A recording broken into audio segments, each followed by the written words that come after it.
Hello champions, कैसे हैं आप सभी। तो हम लोग प्रीवियस लेक्चर में देख रहे थे मौर्योत्तर पीरियड यानी कि पोस्ट मॉडर्न पीरियड के बारे में।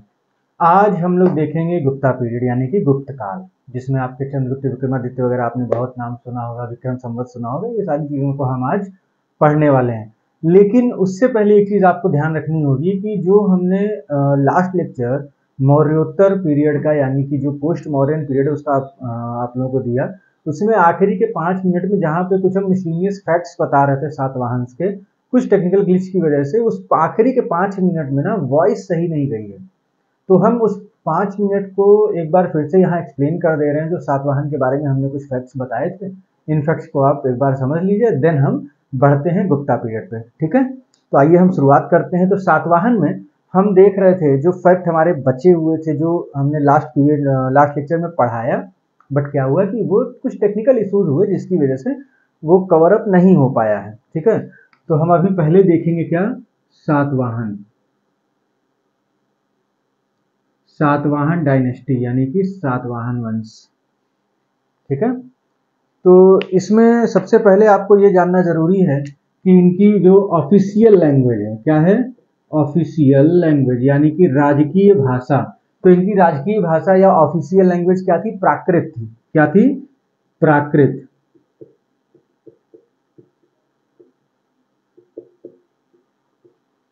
प्राकृत इनकी जो है वो ऑफिशियल लैंग्वेज थी। और अगर हम बात करें कि इसमें इस टाइम सोसाइटी कैसी थी यानी समाज, तो समाज जो था वो मात्र सत्तात्मक था। क्या था, मात्र सत्तात्मक यानी कि matriarchal. There was matriarchal society in the time period of Satavahana dynasty. और हम कुछ कॉइन्स की यहाँ पे बात करेंगे। तो इन्होंने दो प्रकार के कॉइन्स यानी कि एक लेड के और एक पोटिन के। लेड यानी कि सीसा, तो शीशे के सिक्के भी चलाए और पोटिन के सिक्के भी इन्होंने चलाए थे। सीसा आपको याद रखना इसलिए जरूरी है क्योंकि ये फर्स्ट डायनेस्टी थी इंडियन हिस्ट्री में, पहला वंश था भारतीय इतिहास में जिसने शीशे के सिक्के यानी कि जो आपके लेड कॉइन्स होते हैं उनको इशू किया था, उनको प्रचलन में लाया था। ये पहली डायनेस्टी थी ऐसी भारतीय इतिहास की। ठीक है, और इसके बाद हम देखेंगे कि जो मूर्ति निर्माण की यानी कि जो स्टैचू बनाया जाता है, ठीक है, तो जो स्टैचू मैन्युफैक्चरिंग की एक स्टाइल है जिसको हम बोलते हैं अमरावती स्टाइल यानी कि अमरावती शैली।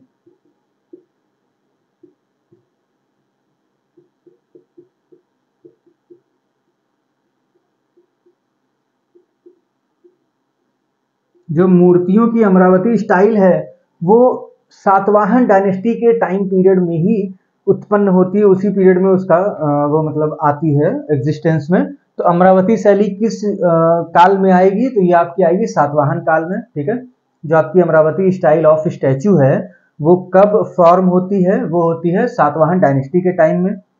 और इसी में एक चीज और है कि फेमस स्तूप ऑफ अमरावती, अब क्योंकि यहाँ पे अमरावती शैली की बात चल रही है तो famous stupa of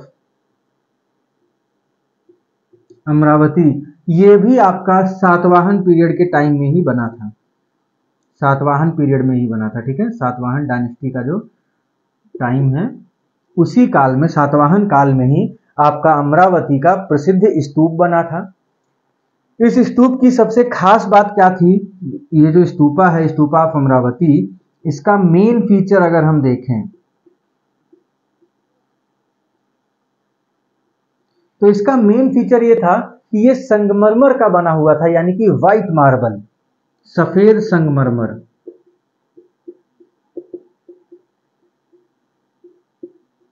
white marble. जो आपका अमरावती का स्तूप है वो सफेद संगमरमर का बना हुआ है, ये उसकी मुख्य विशेषता है। ठीक है, ये इसकी क्या है, मुख्य विशेषता है। और इसके अलावा एक और चीज है जो इस डायनेस्टी की स्पेशलिटी है, मतलब हम उन फैक्ट्स के बारे में पढ़ रहे हैं जो इसकी स्पेशलिटी थी। ठीक है, तो पहली इसकी ऑफिशियल लैंग्वेज यानी कि राजकीय भाषा क्या थी? प्राकृत थी। ये सोसाइटी कैसी थी? मैट्रियार्कल थी, यानी कि मात्र सत्तात्मक समाज था उस समय। और इन्होंने दो प्रमुख सिक्के चलाए, मतलब सिक्के और भी थे बट ये दो प्रमुख इसलिए हैं कि पोटिन के सिक्के और लेड के सिक्के इन्होंने चलाए। तो ये क्वेश्चन पूछा था कि पोटिन के सिक्के किसने चलाए थे, ठीक है, या शीशे के सिक्के किसने चलाए थे? तो वो सातवाहन ने चलाए थे। Satavahana dynasty was the first dynasty to issue the lead coins. शीशे के सिक्के चलाने वाला पहला राजवंश भारतीय इतिहास में कौन सा है? तो वो सातवाहन है। और इसके अलावा सातवाहन काल में ही, जो सातवाहन का टाइम पीरियड था, उसी टाइम पीरियड में सबसे पहली आपकी जो अमरावती शैली है वो वहां पे जन्म लेती है, ठीक है। तो अगर आपसे पूछा जाए कि मूर्ति निर्माण की अमरावती शैली किस राजवंश से संबंधित है, ठीक है, Amaravati style of statue making is related to which dynasty, तो आपका आंसर होना चाहिए सातवाहन। क्लियर है। और उसके अलावा the famous stupa of Amravati, जो अमरावती का प्रसिद्ध स्तूप है वो कब बना? वो भी आपका सातवाहन काल में ही बना है, सातवाहन राजवंश के समय में ही बना है। इसके अलावा इसका जो मेन फीचर है स्तूपा ऑफ अमरावती का, वो क्या है? सफेद संगमरमर या व्हाइट मार्बल। अब हम यहाँ पे देखते हैं कि इसमें एक और स्पेशल चीज निकल के आती है, वो है लैंड ग्रांट, यानी कि भूमि अनुदान। तो भूमि अनुदान जो है, इसके सबसे प्राचीनतम अभिलेखीय साक्ष्य सातवाहन काल के हैं, ठीक है। भूमि अनुदान के प्राचीनतम अभिलेखीय साक्ष्य यानी कि oldest epigraphic evidence of land grant, oldest epigraphic evidence.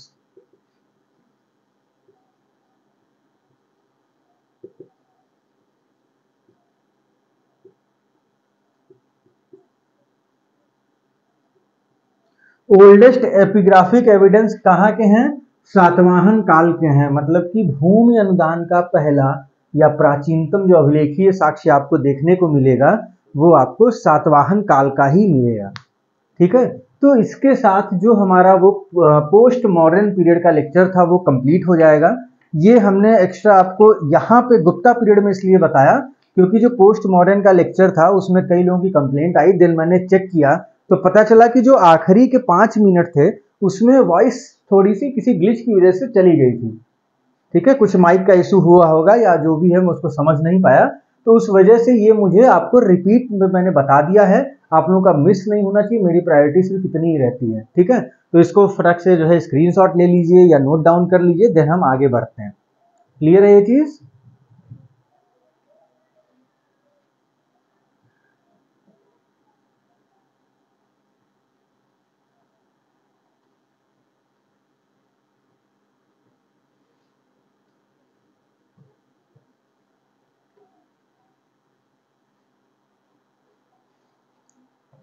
अब हम शुरुआत करेंगे गुप्ता पीरियड की, यानी कि गुप्त काल।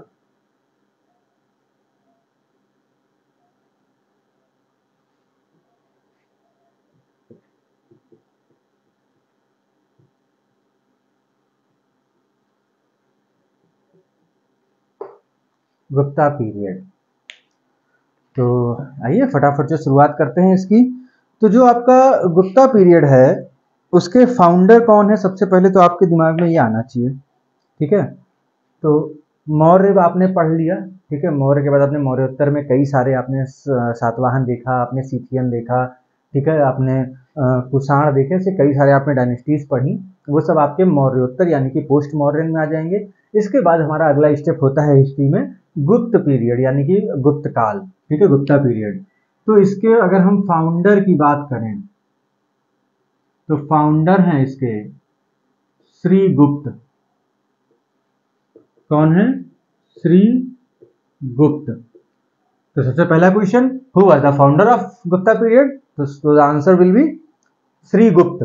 एंड देन आफ्टर श्री गुप्त द सक्सेसर ऑफ श्री गुप्त वाज, सक्सेसर ऑफ श्री गुप्त वाज, तो इनका सक्सेसर हम देख लेते हैं यानी कि उत्तराधिकारी।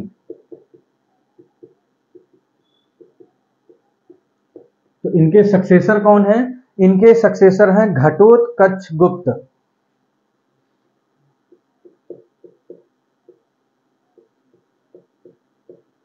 घटोत्कच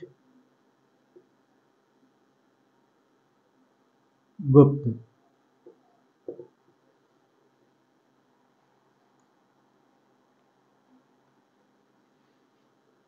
घटोत्कच।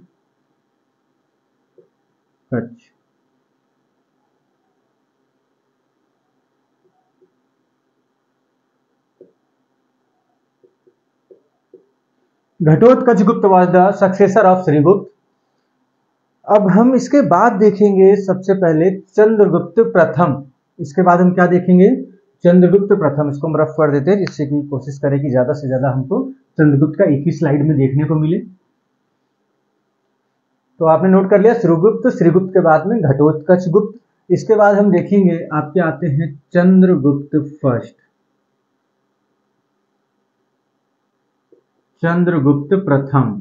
ठीक है, इन्होंने रूल किया 319 से 335 ईस्वी तक, यानी कि 319 to 335 CE. CE means common era, या इसको हम पहले एडी बोला करते थे, अब हम कॉमन इरा और बिफोर कॉमन इरा की बात करते हैं। इससे पहले भी हमने ये आपको एक्सप्लेन किया था, फिर से हम बता देते हैं कि जैसे आपका ये जीरो है, जीरो से आप इधर बढ़ रहे हैं तो आपका फर्स्ट एडी आप बोलते थे ना, और इधर बढ़ते थे तो बोलते थे फर्स्ट बीसी, और इधर बढ़े तो फर्स्ट 100 बीसी। जैसे जैसे इधर जब पीछे जाते जाते थे समय बढ़ता जाता था। जैसे आप देखते हो कि सिंधु घाटी सभ्यता के समय में हम देखते हैं 350 बीसी टू 1500 बीसी, और ऐसे बहुत सारे टाइम पीरियड हम देखते हैं। तो बीसी का मतलब क्या होता है? जहां पे हमारा टाइम, हमने जहां पे ईयर्स काउंट करना शुरू किया जीरो से, उससे जब हम इधर बढ़ते थे तो उसको हम एडी बोलते थे। जैसे 1 एडी, इसके बाद 2 3 4, जैसे अभी इस समय क्या चल रहा है 2023 एडी।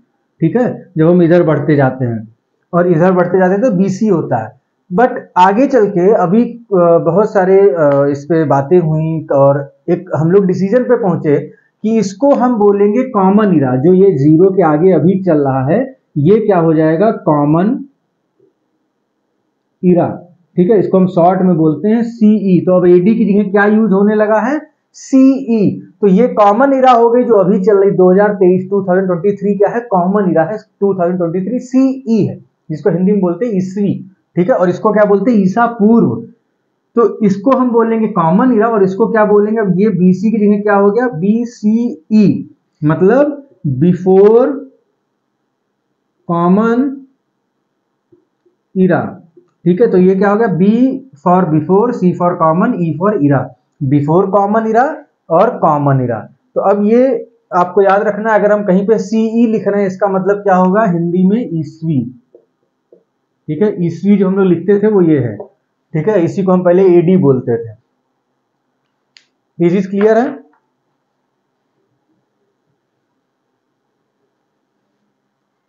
अब इसके बाद हम देखेंगे कि इन्होंने कब से कब तक रूल किया है? 319 सीई से 335 सीई तक। ठीक है, 319 ईस्वी से 335 ईस्वी तक चंद्रगुप्त प्रथम का शासन काल रहा। अब ये थे the first great ruler of, first great ruler of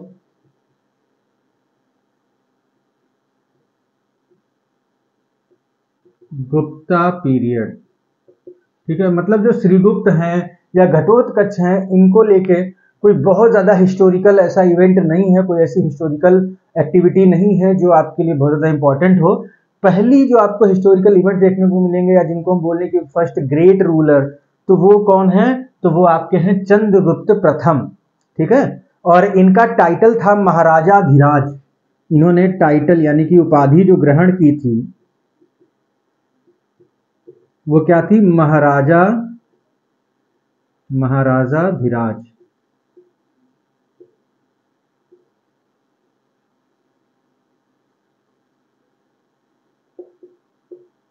Maharajadhiraj was the title of Chandragupta first, who was the first great ruler of Gupta period, and he was the real founder of Gupta dynasty.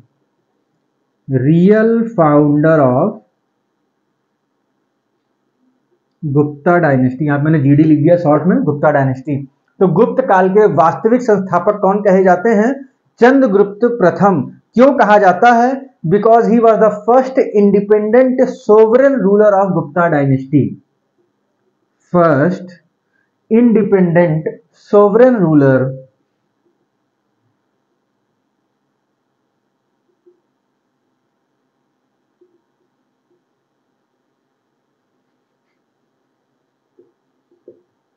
Gupta dynasty, गुप्त वंश के प्रथम स्वतंत्र संप्रभु शासक, गुप्त वंश के प्रथम स्वतंत्र संप्रभु शासक किसको कहा गया है? चंद्रगुप्त प्रथम को। ठीक है, he was the first independent sovereign ruler of Gupta dynasty या गुप्ता पीरियड। इनकी कैपिटल की अगर हम बात करें तो कैपिटल है पाटलिपुत्र। क्या है capital? Pataliputra. Pataliputra was the capital of Chandragupta first and he issued a new calendar in 319 CE। इन्होंने 319 CE में न्यू कैलेंडर जारी किया। न्यू कैलेंडर इन्होंने इशू किया 319 CE में, जिसको हम क्या बोलते हैं? गुप्ता कैलेंडर। हम क्या बोलते हैं इसको? गुप्ता कैलेंडर। तो गुप्त कैलेंडर ये या गुप्त पंचांग, गुप्ता पंचांग, ये किसने इशू किया, किसने जारी किया? चंद्रगुप्त प्रथम ने। कब किया? 319 CE या 319 ईस्वी में। And he married to Lichchhavi princess Kumar Devi. अगर हम इनकी मैरिज की बात करें तो ये हुई कुमार देवी से। कुमार देवी ये कौन है? लिच्छवी, आपने इससे पहले पढ़ा है, लिच्छवी प्रिंसेस थी। ठीक है, लिच्छवी राजकुमारी कुमार देवी से इनकी शादी होती है और इनका जो पुत्र है समुद्रगुप्त, इनका जो सन है समुद्रगुप्त,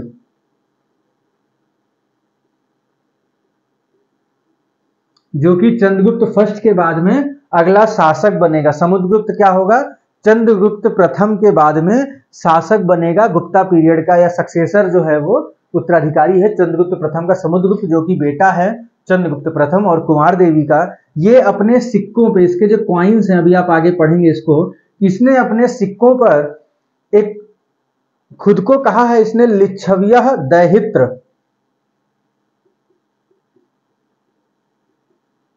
लिच्छव्यः क्या कहा इसने? लिच्छव्या दौहित्र।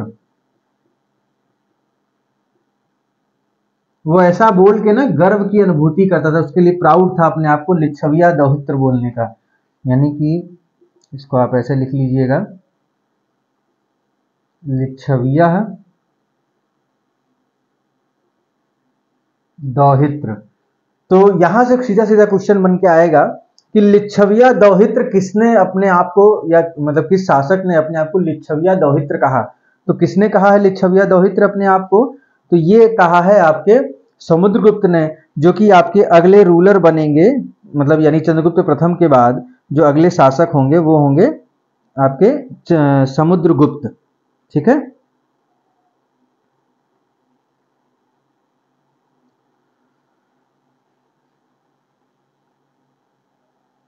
यहां तक क्लियर हो गया है सारी चीजें? थोड़ा सा हम रफ करते हैं, एक लाइन और अच्छा इसी में बता देते हैं। तो ये सारी चीजें हो गई, इसको स्क्रीनशॉट ले लीजिए या फिर जो है आप लिख लीजिए। और एक पॉइंट हम और बता देते हैं कि चंद्रगुप्त प्रथम ने, चंद्रगुप्त जो फर्स्ट है, उसने अपने सिक्के इशू कराए थे या अपने सिक्के जो जारी किए थे।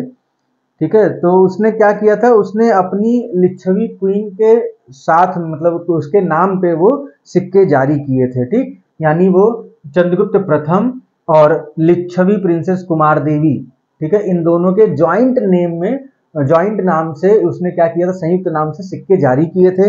He struck coins in the joint name of himself and his Lichchhavi queen. He struck coins He struck coins in the joint names of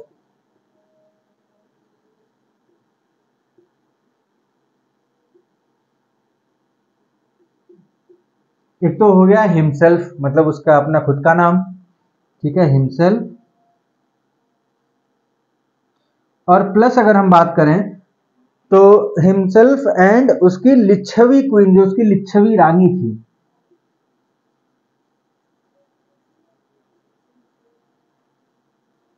तो ये उसने सिक्के जारी किए थे। ये आपका कंप्लीट, आपका इतने में चंद्रगुप्त प्रथम के सभी इंपॉर्टेंट फैक्ट आपको देखने को मिल जाएंगे। मैं एक बार स्क्रीन से हट जाता हूँ, आप आराम से स्क्रीनशॉट ले लीजिए और नोट डाउन अगर आप कर रहे हैं तो आप नोट डाउन कर लीजिएगा, ठीक है। इसको हम रफ कर रहे हैं।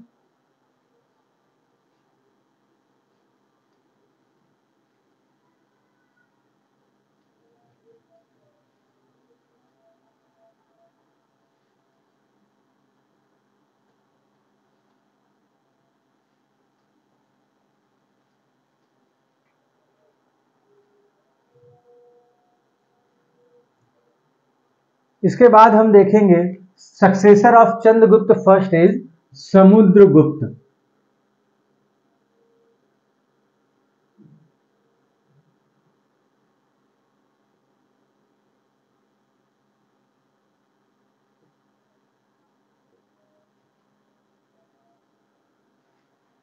समुद्रगुप्त इन्होंने कब से कब तक रूल किया है?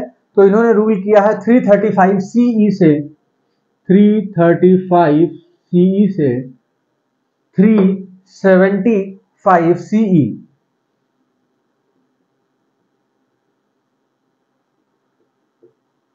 335 ईस्वी से 375 ईस्वी तक शासन रहता है समुद्रगुप्त का। किसका शासन रहेगा? समुद्रगुप्त का। क्लियर है ये चीज? इसने अपना टाइटल यानी उपाधि क्या रखी थी? हमने आपको भी बताया था, लिच्छविया।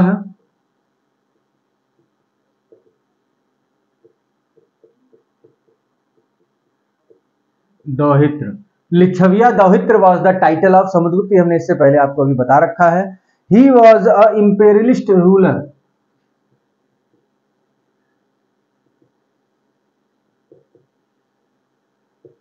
वो एक साम्राज्यवादी शासक था, साम्राज्यवादी शासक था, ठीक है। और इसके जो भी विक्ट्री कैंपेन्स हैं, इसकी क्या है? Victory campaigns,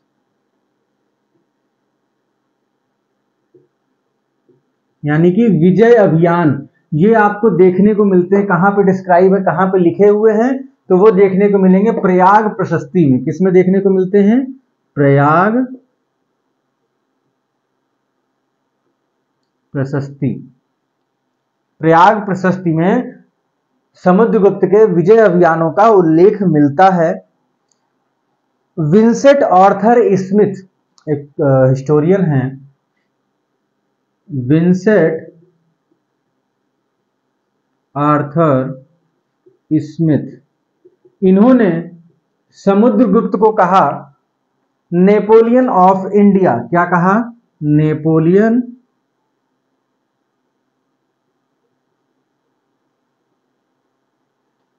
of India. Napoleon of India किसको कहा गया है? नेपोलियन ऑफ इंडिया कहा गया है समुद्रगुप्त को। किसने कहा है? विंसेंट आर्थर स्मिथ ने, ठीक है। इसके टाइम पीरियड में एक श्रीलंका के रूलर हैं जिनका नाम है मेघवर्ण, ठीक है। इन्हीं के टाइम पीरियड में अगर हम देखें तो एक रूलर है मेघवर्ण।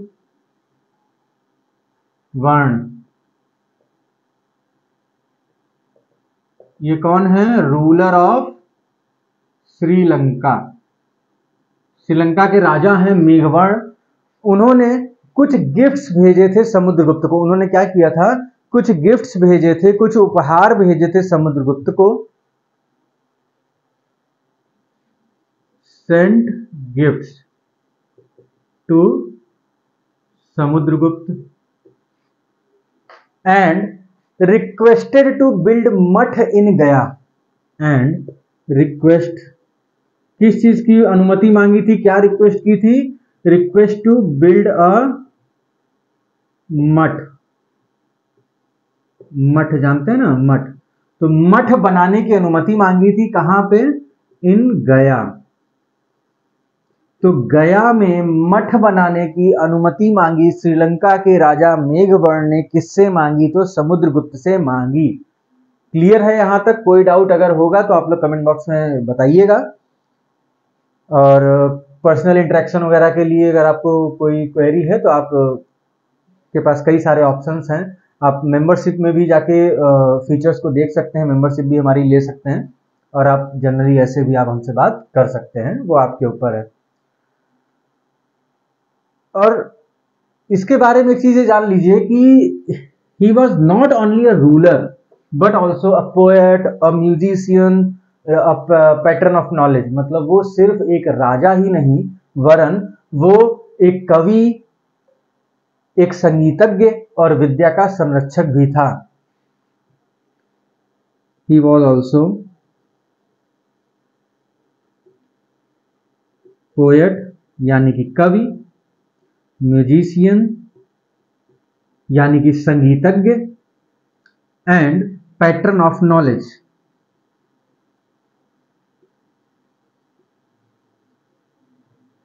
वो एक कवि भी था, वो एक संगीतज्ञ भी था और शिक्षा का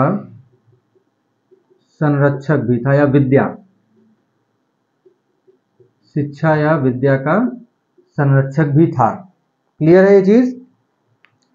इसके सिक्कों पर वीणा बजाते हुए फिगर है। जो इसके कॉइन्स हैं, कॉइन्स पे फिगर क्या है? वीणा, वीणा प्लेइंग, या सॉरी समुद्रगुप्त प्लेइंग वीणा, समुद्रगुप्त प्लेइंग वीणा। ठीक है, वीणा बजाते हुए समुद्रगुप्त का जो चित्र है वो आपको इसके सिक्कों पर देखने को मिलता है। On the occasion of his victory performed अश्वमेध यज्ञ। इसने क्या किया था? अपनी विक्ट्री पे, विक्ट्री का जो ओकेशन था, ओकेशन ऑफ विक्ट्री पे इसने किया अश्वमेध यज्ञ। अश्वमेध यज्ञ किया था समुद्रगुप्त ने अपने विजय के मौके पर, और इस यज्ञ के साथ उसने उपाधि धारण की, उसने टाइटल लिया किसका? अश्वमेध पराक्रमांक। टाइटल क्या लिया इसने? अश्वमेध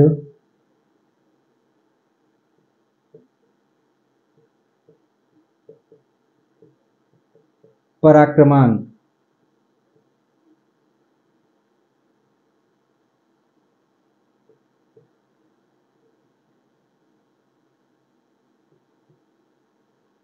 अश्वमेध पराक्रमांक का की उपाधि धारण की इसने अश्वमेध यज्ञ करने के बाद, और अश्वमेध यज्ञ कब किया था? अपने विजय अभियान के बाद में।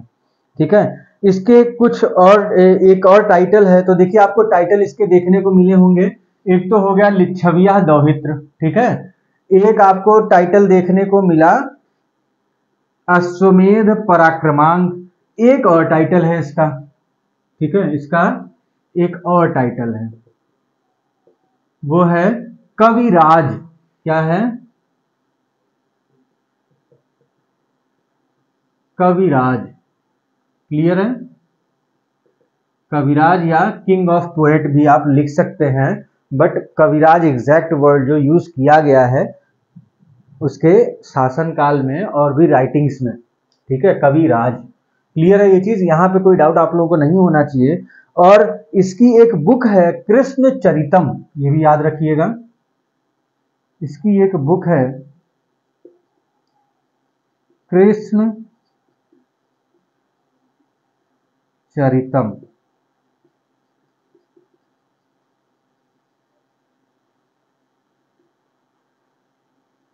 Krishna Charitam was the book of Samudragupta. तो ये आपका कंप्लीट समुद्रगुप्त से जुड़े हुए फैक्ट हो गए। इसका आप लोग स्क्रीनशॉट ले लीजिएगा और हम इसके बाद आगे बढ़ेंगे।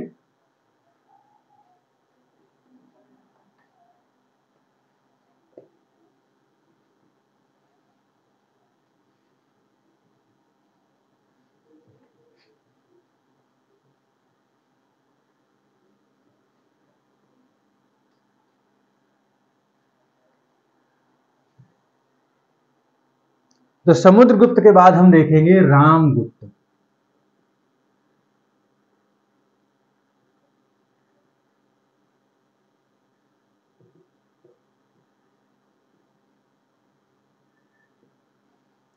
समुद्रगुप्त के बाद हम क्या देखेंगे? Ramagupta. So the Ramagupta was a weak ruler.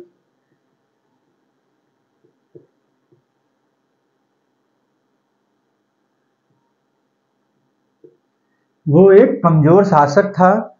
इसकी पत्नी बहुत सुंदर थी जिसका नाम था ध्रुव स्वामिनी देवी। ब्यूटीफुल वाइफ ध्रुव स्वामिनी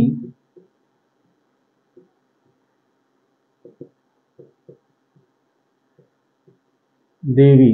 ध्रुव Swamini Devi was a very beautiful lady and she was the wife of Ramgupta. और ध्रुव स्वामिनी देवी को पाने के लिए ना शकों ने बहुत फेरोसियस अटैक किए थे, बहुत भयानक आक्रमण किया था। ठीक है, इसी को पाने के लिए जो शक थे इन्होंने क्या किया? फेरोसियस अटैक यानी कि भयानक आक्रमण किया।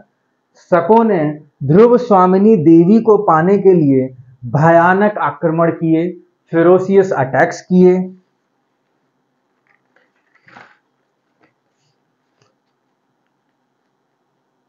और उन सब अटैक्स के बाद में चूंकि हमने बताया कि वो एक कमजोर शासक था, तो उसके बाद में उसने इसके बाद में इसने डिसीजन लिया, चूंकि वो कमजोर था इसीलिए उसको वीक रूलर कहा गया। उसने कहा कि हम अपनी पत्नी को शकों को दे देंगे। ठीक है, डिसाइडेड टू गिव ध्रुव स्वामिनी टू शक। अब उसने शकों को देने का फैसला कर लिया, क्योंकि भैया इतना आक्रमण वगैरह हुआ ना कि वो सोचा कि हम तो संभाल पाएंगे नहीं, तो हम क्या करते हैं अपनी बीवी को दे देते हैं और ये लड़ाई वड़ाई जो है ना इसको दूर करते हैं। ठीक, लेकिन अब हुआ क्या कि इसका भाई था चंद्रगुप्त विक्रमादित्य। रामगुप्त का भाई था चंद्रगुप्त विक्रमादित्य यानी कि चंद्रगुप्त द्वितीय। उसने कहा कि नहीं, मैं आपके इस फैसले को नहीं मानूंगा। और अब चूंकि ये कमिट कर चुके थे, जो रामगुप्त थे ये कमिट कर चुके थे, बोल चुके थे कि हम अपनी पत्नी को आपको हम दे देंगे, ऐसा वो शकों से बोल चुके थे। लेकिन जो इनका भाई है चंद्रगुप्त द्वितीय, चंद्रगुप्त सेकंड, यंगर ब्रदर है, इनका छोटा भाई है, वो इस चीज को एक्सेप्ट नहीं करता और क्या करता है, खुद साड़ी पहन के और पूरे साज सज्जा के साथ में शकों के साथ चला जाता है। और जो शकाधिपति हैं यानी कि जो शक रूलर थे, उनके सामने जब ये जाता है तो उनकी ये हत्या कर देता है। कौन? चंद्रगुप्त सेकंड। और वहां से लौट के आता है तो इनको भी मार देता है कि भैया तुम हो कमजोर, तुम शासन वासन चला नहीं पाओगे। ठीक, तो रामगुप्त को भी मार देता है चंद्रगुप्त सेकंड। तो इसका कौन है? यंगर ब्रदर है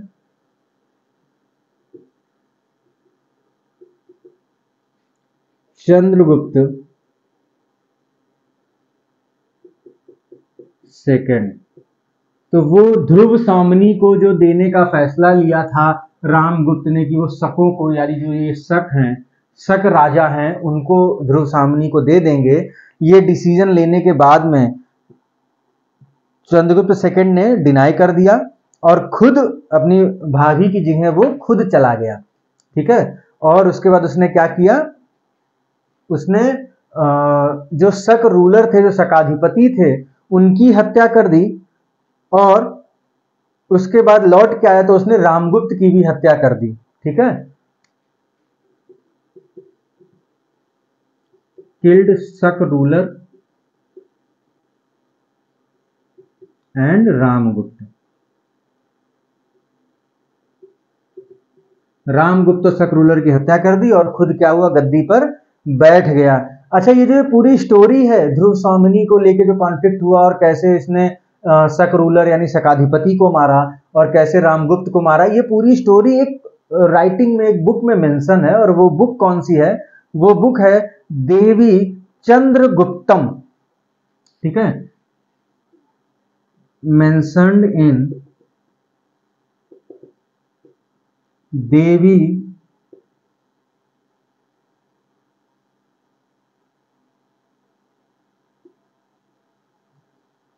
चंद्रगुप्तम, ये एक बुक है। ठीक है, और इसके ऑथर की अगर हम बात करें, इसके अगर हम लेखक की बात करें तो वो है विशाख दत्त।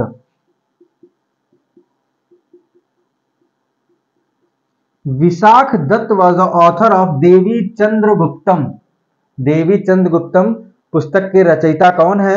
विशाख दत्त हैं। और इस पुस्तक में हमको पता चलता है कि किस प्रकार चंद्रगुप्त सेकंड ने ध्रुव स्वामिनी को बचाया और शक जो रूलर थे, जो शकाधिपति थे, उनको मारा और वहां से लौट के आया, रामगुप्त को भी मारा और वो गद्दी पर बैठ गया। ये पूरा इंसिडेंट जिसका हम अगर कहें कि सोर्स ऑफ इंफॉर्मेशन क्या है, तो सोर्स ऑफ इंफॉर्मेशन है देवी चंद्रगुप्तम, एक बुक है जिसके ऑथर हैं विशाख दत्त। क्लियर है? तो इसके बाद हम सीधे आएंगे चंद्रगुप्त सेकंड पे।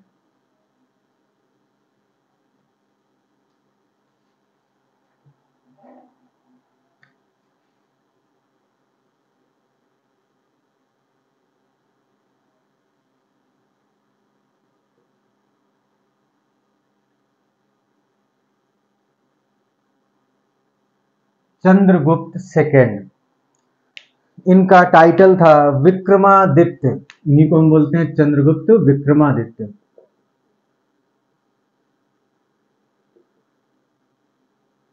चंद्रगुप्त फर्स्ट को हमने चंद्रगुप्त विक्रमादित्य नहीं बोला है। बहुत से लोग शुरुआत में कंफ्यूज होते हैं और वो चंद्रगुप्त विक्रमादित्य का मतलब समझते हैं कि जो वो श्रीगुप्त और घटोत्कच के बाद जो चंद्रगुप्त फर्स्ट आया था समुद्रगुप्त से पहले।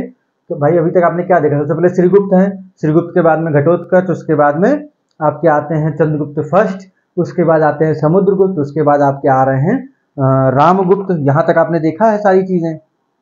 तो रामगुप्त के बाद जो चंद्रगुप्त आएंगे, जिनको हम बोलते हैं चंद्रगुप्त सेकंड, उनको हम बोलते हैं चंद्रगुप्त विक्रमादित्य। ठीक है, हमेशा इस चीज को याद रखिएगा। बहुत लोग कंफ्यूज होते हैं, पहले वाले जो चंद्रगुप्त हैं उन्हीं को हम लोग चंद्रगुप्त विक्रमादित्य जनरली बोल देते हैं, जो कि बहुत बड़ी गलती होती है। ठीक है, इन्होंने कब से कब तक रूल किया? अच्छा, हम उनका रूल, रामगुप्त का हम रूल बताना भूल गए, तो उसको नोट डाउन कर लीजिएगा। रामगुप्त ने 375 से 380 तक रूल किया था। 375 कॉमन इरा यानी सीई से 380 सीई तक।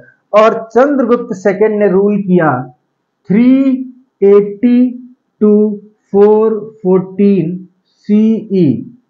380 से 414 ईस्वी तक शासन रहता है चंद्रगुप्त द्वितीय यानी कि चंद्रगुप्त विक्रमादित्य का। और इनकी मदर का नाम था,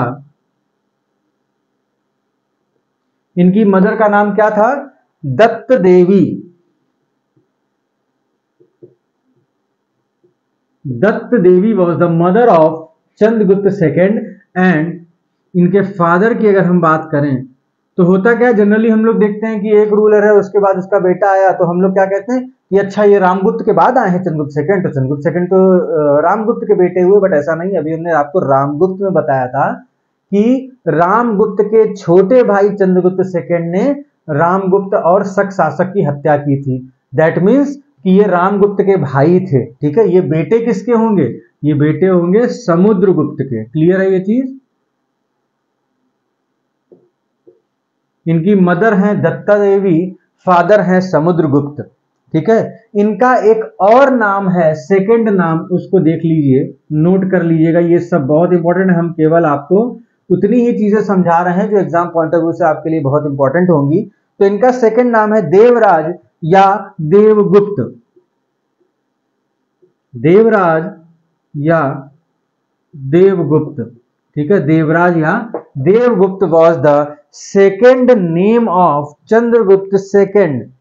ठीक है, चंद्रगुप्त द्वितीय का दूसरा नाम या अन्य नाम क्या है? देवराज या देवगुप्त। इनके अगर हम टाइटल की बात करें, किसकी हम बात करें? टाइटल यानी कि उपाधि, तो कई सारी उपाधियां हैं, इसको नोट डाउन करिए। सबसे पहले लिखिए विक्रमांक। क्या लिखेंगे? विक्रमांक।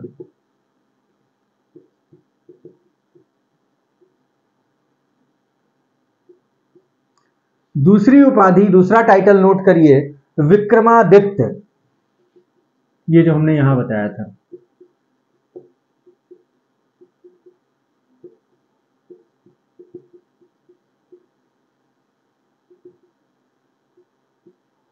इसके बाद अगला टाइटल था इनका परम भागवत।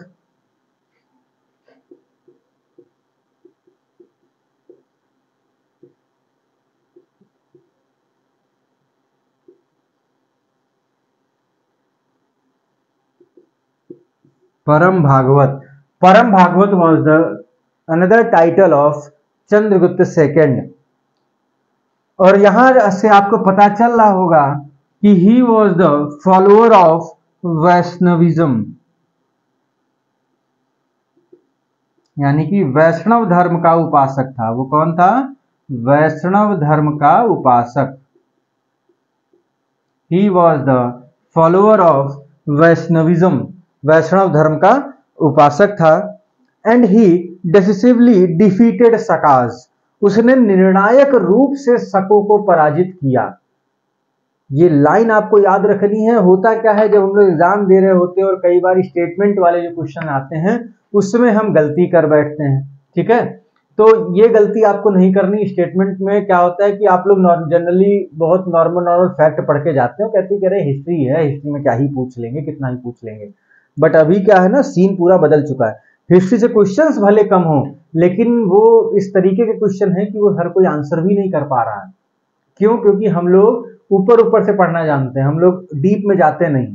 तो यहाँ पे आपको ध्यान रखना है ये स्टेटमेंट कि हु डिसिसिवली डिफीटेड सकाज, किसने निर्णायक रूप से शकों को हराया था। तो इसका आंसर होगा चंद्रगुप्त सेकंड या चंद्रगुप्त विक्रमादित्य, ठीक है।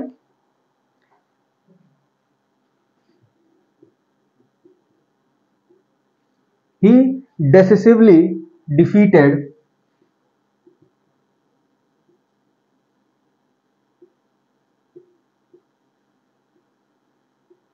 सकाज, शक साम्राज्य को या शकों को निर्णायक रूप से पराजित करने वाला शासक है चंद्रगुप्त विक्रमादित्य या चंद्रगुप्त सेकंड, ठीक है। That's why he got silver coins passed on the lines of शक coins, शक मुद्राओं के तर्ज पे इसने चांदी के सिक्के चलवाए, ठीक है। सिल्वर कॉइन्स किसकी तर्ज पे? शक राजाओं के, जो शक रूलर थे, जो शक शासक थे, उनके तर्ज पे इसने चांदी के सिक्के चलवाए। And he was the first Gupta ruler who introduced silver currency, पहला गुप्ता शासक जिसने चांदी के सिक्के चलाए, ठीक है। First Gupta ruler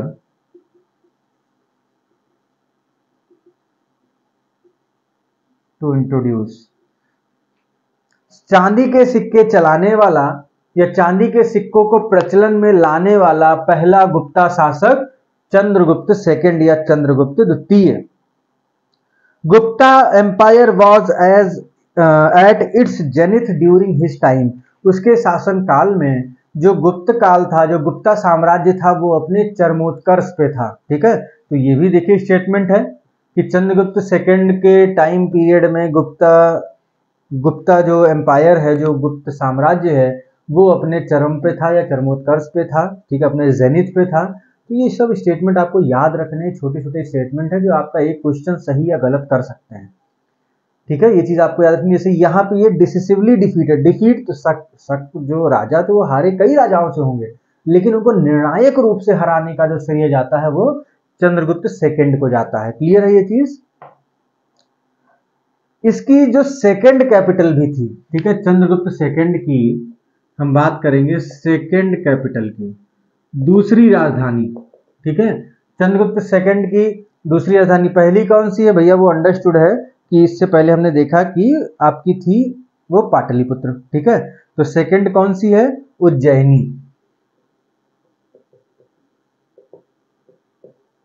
second capital क्या हो गई? उज्जैनी हो गई। And Ujjaini was the famous centre for knowledge and culture, Ujjaini जो है वो शिक्षा और संस्कृति का, विद्या और संस्कृति का प्रसिद्ध केंद्र माना जाता था उस समय, ठीक है। सेकंड कैपिटल उज्जैनी से पहले अगर हम बात करें, इससे पहले before Ujjaini second capital was Vidisha, Ujjaini से पहले चंद्रगुप्त द्वितीय की, चंद्रगुप्त सेकंड की या चंद्रगुप्त विक्रमादित्य की जो सेकंड कैपिटल थी वो हुआ करती थी विदिशा, क्लियर है ये चीज। चंद्रगुप्त सेकंड की सेकंड कैपिटल है उज्जैनी, उससे पहले हुआ करती थी विदिशा। उज्जैनी जो है वो शिक्षा और संस्कृति का एक महत्वपूर्ण केंद्र माना जाता था, और फर्स्ट कैपिटल आपको पता ही है पाटलिपुत्र। ठीक है, अब इसने मैरिटल या कॉन्जुगल रिलेशनशिप बनाई थी, उसको भी एक बार देख लेते हैं। मैरिटल और कॉन्जुगल रिलेशनशिप, यहां पे आपको देखने को मिलेगा पहली चीज कि उसने कुबेर नागा से शादी की। किससे शादी की? Kubera Naga, married to Kubera Naga. अब ये कुबेर नागा कौन है? तो Kubera Naga Kubera Naga was the princess of Naga dynasty, princess of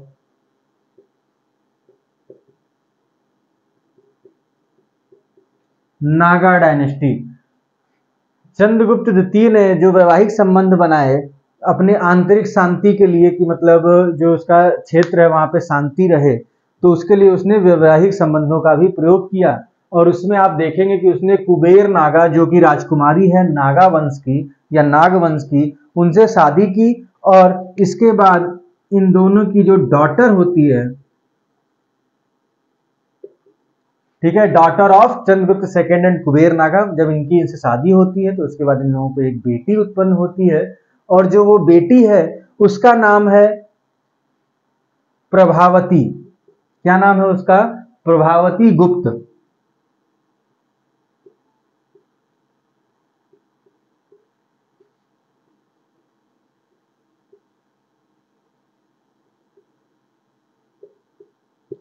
Prabhavati गुप्त was the daughter of Kuber Naga and Chandragupta second. और जो ये प्रभावती गुप्त है, आगे चल के ये इसकी शादी कराते हैं रुद्रसेन से। ठीक है, मैरिड टू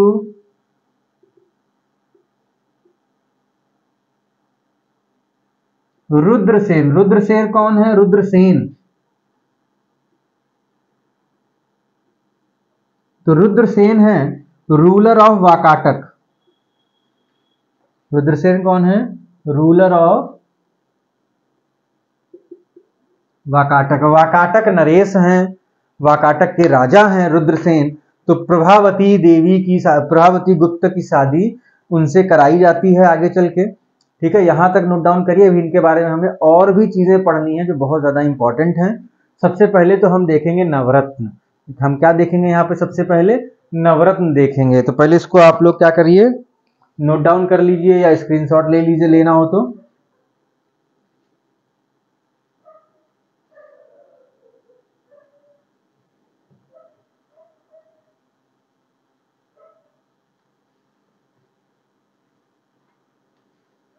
तो इनके शासन काल में हुआ करते थे नवरत्न। ठीक है, नवरत्न, 9 जेम्स।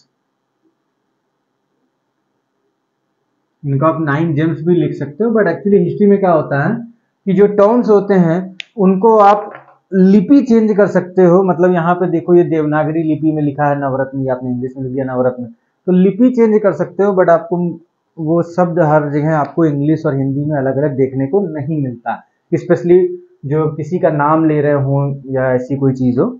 ठीक है, तो जैसे नवरत्न जो है, इनको हम 9 जेम्स भी लिख सकते हैं। क्या थे? तो आइए समझते हैं। तो Chandragupta second was famous for his love towards art and culture. Chandragupta second was famous for his love towards या रिगार्डिंग आर्ट एंड कल्चर। कला एवं साहित्य के प्रति प्रेम के लिए वो बहुत प्रसिद्ध थे। In his court 9 scholar of Sanskrit literature were present. 9 scholar of Sanskrit literature in his court। Chandragupta second के दरबार में 9 संस्कृत साहित्य के विद्वान हुआ करते थे, जिनको हम बोलते थे नवरत्न। तो आइए हम इनके नाम सबसे पहले नोट करते हैं कि ये नवरत्न कौन कौन से थे। ठीक है, तो सबसे पहले आप देखोगे इसमें आएगा नवरत्न में अमर सिंह, सबसे पहला नाम हो गया अमर सिंह। इसके बाद वेताल भट्ट, नोट डाउन करते रहिए हमारे साथ साथ। अमर सिंह, वेताल भट्ट, फिर धन्वंतरी,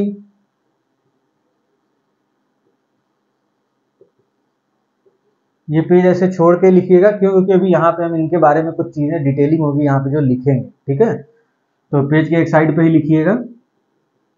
तो अमर सिंह, वेताल भट्ट, धन्वंतरी, फिर इसके बाद शंकु,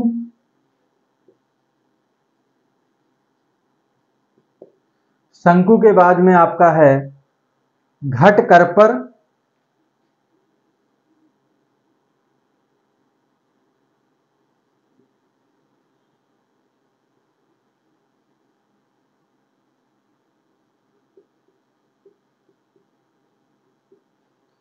इसके बाद आप देखेंगे घटकरपर के बाद छपड़क,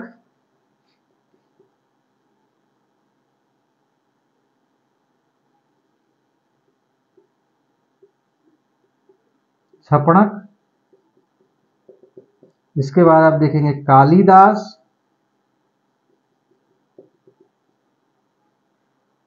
वराह मिहिर और वर रुचि।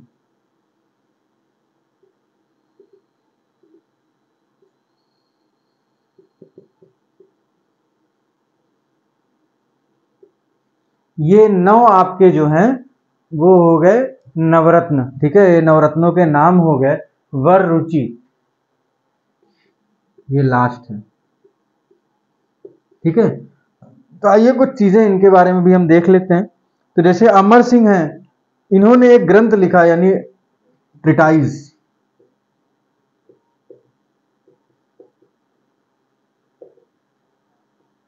उसका नाम क्या था? उसका नाम था अमर कोश। क्या नाम था? अमर कोश। अमर कोश के लेखक कौन हो जाएंगे? अमर सिंह हो जाएंगे। अमर सिंह कौन है?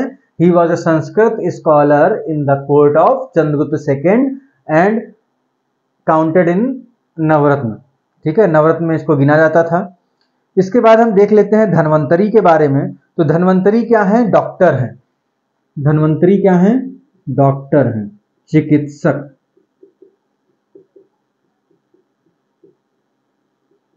धन्वंतरी है डॉक्टर या चिकित्सक। इनको फादर ऑफ इंडियन आयुर्वेदा या गॉड ऑफ इंडियन आयुर्वेदा के नाम से जाना जाता है। फादर या फिर गॉड ऑफ इंडियन आयुर्वेदा। भारतीय आयुर्वेद के पिता या भारतीय आयुर्वेद के भगवान किसको कहा जाता है? धन्वंतरी को कहा जाता है। इसके बाद हम देख लेंगे जो इंपॉर्टेंट है, तो आप देखोगे कालिदास के बारे में। किसके बारे में देखोगे आप? कालिदास के बारे में।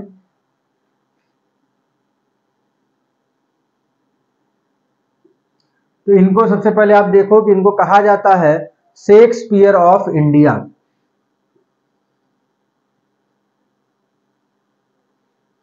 Shakespeare of India. भारत का शेक्सपियर किसको कहा गया है? तो भारत का शेक्सपियर कहा गया है कालिदास को। यहां तक चीजें क्लियर हैं? ही रोट सम प्लेज, कुछ नाटक ग्रंथ लिखे। इनके प्लेज अगर हम देखें, कुछ नाटक जो इन्होंने लिखे, उनका हम नाम देख लेते हैं। सबसे पहले आप देखोगे रघुवंशम। क्या देखोगे?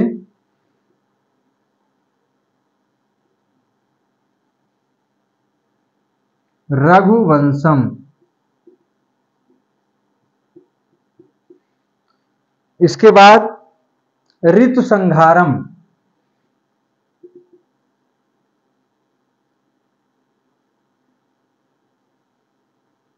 ऋतु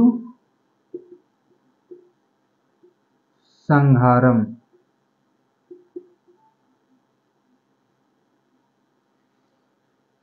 रघुवंशम, ऋतुसंहारम, कुमार संभवम और मेघदूतम।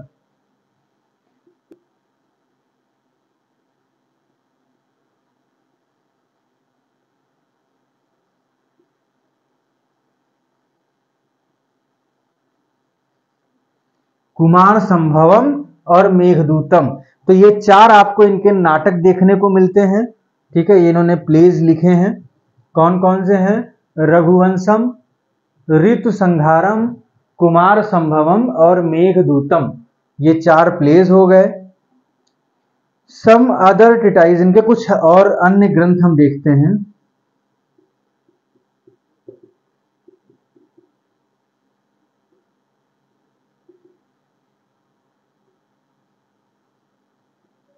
अन्य ग्रंथों की अगर हम बात करें तो इसमें एक आता है अभिज्ञान शाकुंतलम,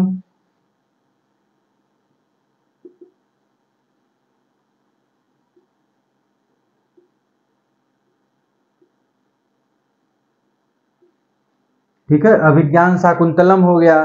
फिर मालविकाग्निमित्र हो गया।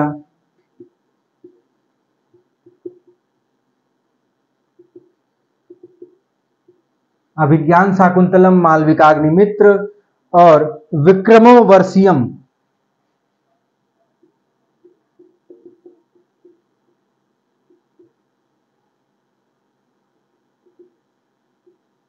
ठीक है, हिंदी में लिखना है तो देख लीजिए। अभिज्ञान शाकुंतलम, मालविकाग्निमित्र,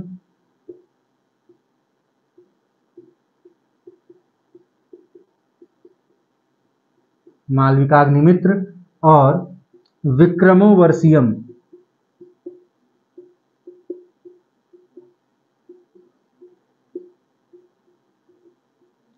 क्लियर है ये चीज? तो ये आपके इसके अन्य ग्रंथ हो गए, अन्य ट्रीटाइज हो गए। और वराह मिहिर के लिए आपको एक पॉइंट केवल लिखना है, देख लीजिए। वराह मिहिर केवल एक लाइन है। क्या स्क्रीन पे पूरा दिख रहा है? हाँ दिख रहा है। चलिए, तो वराह मिहिर की अगर हम बात करें तो he wrote a treatise on astronomy, खगोल विज्ञान पे इन्होंने ग्रंथ लिखा। रोट ट्रीटाइज ऑन एस्ट्रोनॉमी, ठीक है, खगोल विज्ञान पे ग्रंथ लिखा। एस्ट्रोनॉमी मतलब खगोल विज्ञान, तो इनका खगोल विज्ञान पे एक ग्रंथ है जिसको हम कहते हैं बृहत संहिता। क्या कहते हैं?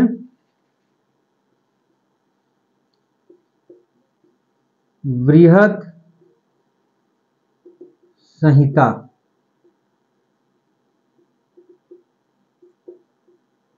तो बृहत संहिता के लेखक कौन हो जाएंगे? वराह मिहिर। और बृहत संहिता किस पे बेस्ड है, किस पे आधारित है? तो एस्ट्रोनॉमी यानी कि खगोल विज्ञान पे आधारित है। क्लियर है यहां से? तो ये आपका कंप्लीट नवरत्नों के बारे में जो आपको मतलब बताना या पढ़ना बहुत जरूरी है वो हो गया। इसको आप लोग चाहे स्क्रीनशॉट ले लीजिए, साथ में अगर आपने लिखा है तो वेल एंड गुड है, नहीं लिखा है तो आप पॉज करके भी लिख सकते हैं। ठीक है, और कुछ फैक्ट हैं। अभी हम लोग चंद्रगुप्त सेकंड यानी कि चंद्रगुप्त विक्रमादित्य पे ही हैं। ठीक है, तो इसको हम देखते हैं आगे। चलिए, हम इसको रफ कर रहे हैं।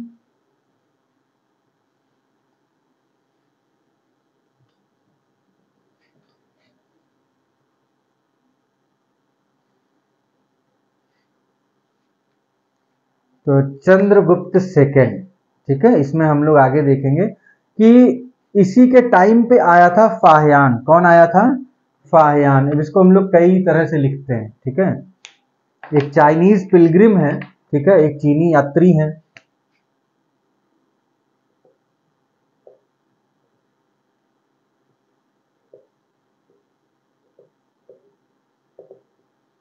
इसको हम लोग कहते हैं फाहियान। ठीक है, कहीं आपको ये ऐसे देखने को मिलेगा, ठीक है, या फिर आपको देखने को मिलेगा FAXIAN।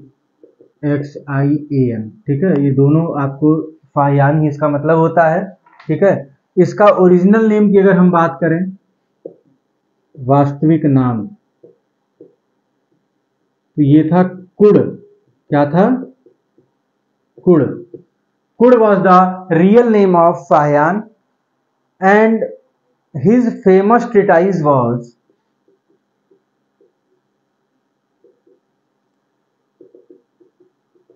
उसका प्रसिद्ध ग्रंथ जो है वो है फूकोकी।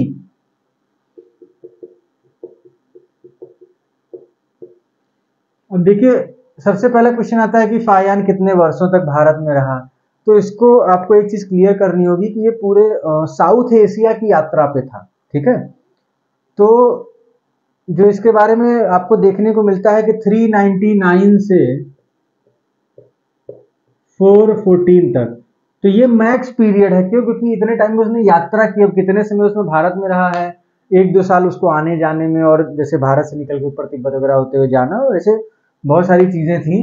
तो जनरली लोग कहते हैं 15 साल, लेकिन आप ये मान चलिए कि वो इंडिया में 10 से 12 साल ही रहा था, ठीक है। इसीलिए ये क्वेश्चन आपको किसी भी स्टैंडर्ड एग्जामिनेशन में ये क्वेश्चन देखने को नहीं मिलता, ठीक है, कि फाहियान कितने समय तक भारत में रहा था। स्टैंडर्ड में इसे देखने को नहीं मिलता क्योंकि ये एग्जैक्ट बताना मुश्किल है, ठीक। जनरली आपको कहीं 15 मिलता है, कहीं 10 मिलता है, ठीक। तो ये चीज आप याद रखिएगा।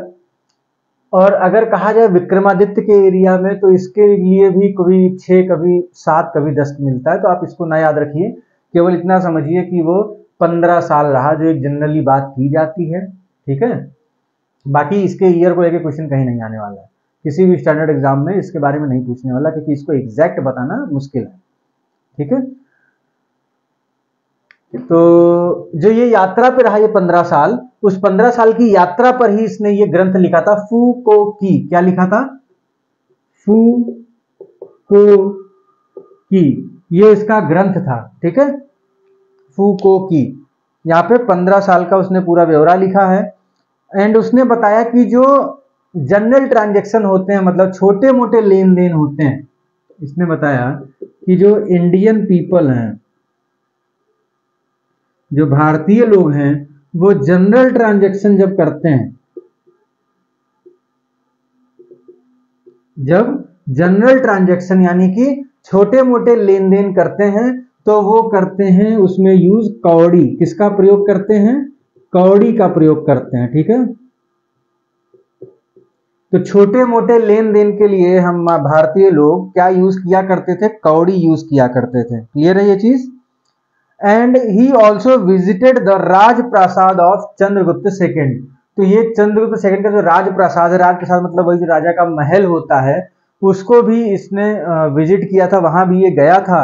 और उसको लेके इसने कमेंट दिया कि मतलब वो इतना महान, मतलब इतना बड़ा वो बना हुआ है, और इसके बारे में मतलब काफी सारी उसने विशेषताएं बताई थी, ठीक है। तो ओवरऑल इनके राजप्रासाद जो था चंद्रगुप्त सेकेंड का, वो बहुत ही प्यारा और बहुत बड़ा हुआ करता था। और कहां पे था? तो पाटलिपुत्र में था, ठीक है। Rajprasad of Chandragupta second was established in Pataliputra, और वहां पर फाहियान गया था, और फाहियान ने वहां के बारे में काफी सारी तारीफें की थी। तो ये आपका हो गया चंद्रगुप्त सेकेंड विक्रमादित्य के बारे में पूरा कुछ, ठीक है। अब हम आगे बढ़ते हैं। आगे हम देखेंगे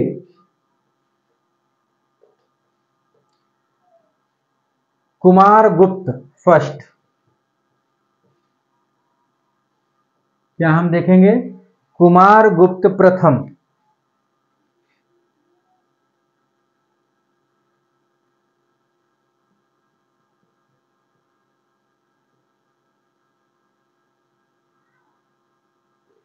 कुमारगुप्त फर्स्ट, इनको हम महेंद्रादित्य भी कहते हैं। क्या कहते हैं? महेंद्रादित्य। तो इनका पूरा नाम अगर आप बोलो, जैसे वो थे चंद्रगुप्त सेकंड विक्रमादित्य या चंद्रगुप्त विक्रमादित्य, वैसे इनको क्या आप कहेंगे? कुमारगुप्त महेंद्रादित्य। क्या कहेंगे? कुमारगुप्त महेंद्रादित्य, ये इनका टाइटल है। कुमारगुप्त फर्स्ट का टाइटल है महेंद्रादित्य। इन्हीं के टाइम पीरियड में नालंदा यूनिवर्सिटी स्टैब्लिश हुई थी, ठीक है। इन्हीं के टाइम पीरियड में, वो टाइम पीरियड का क्या था? 414 सीई से 454 सीई।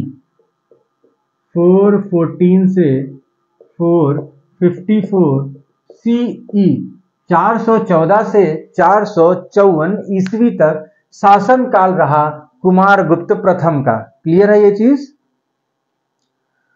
इन्हीं के टाइम पीरियड में नालंदा यूनिवर्सिटी स्टैब्लिश हुई।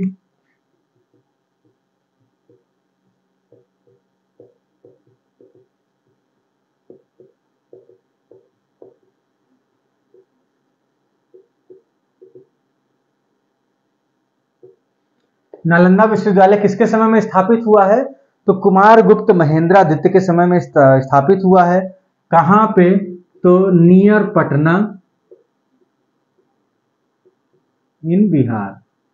ठीक है, बिहार में पटना के पास में थी Nalanda university.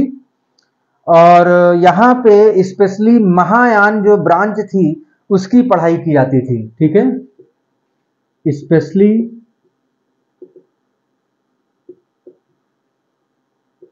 Study of Mahayana branch of Buddhism. तो प्रमुख रूप से यहाँ पे किसकी पढ़ाई होती थी? महायान जो शाखा थी बौद्ध धर्म की, उसकी पढ़ाई होती थी। ठीक है, और इसको कहा जाता है Oxford of Mahayana Bodha. Oxford of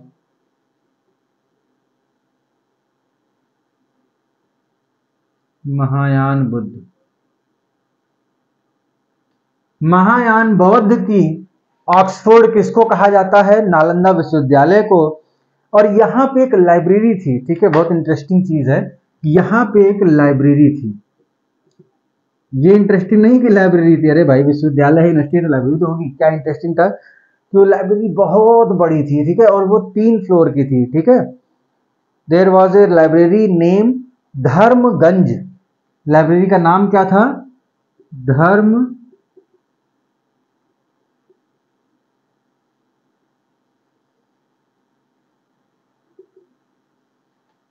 Dharmaganj उस लाइब्रेरी का नाम था। और उस पे 3 फ्लोर थे। कितने फ्लोर थे? 3 फ्लोर। उन 3 फ्लोरों के नाम आपको याद रखें। उन 3 फ्लोर्स के, 3 फ्लोरों कोई शब्द ही नहीं था, 3 फ्लोर्स के जो 3 तल थे उस लाइब्रेरी के, उस पुस्तकालय के, उनके नाम आपको याद रखने होंगे। उनके नाम थे रत्न सागर, रत्न रंजक और रत्नोदधि। वो 3 फ्लोर कौन कौन से हो जाएंगे? रत्न सागर, सबसे पहला क्या हो गया? रत्न सागर। क्लियर है? पहला फ्लोर हो गया रत्न सागर। दूसरा फ्लोर हो गया रत्न रंजक।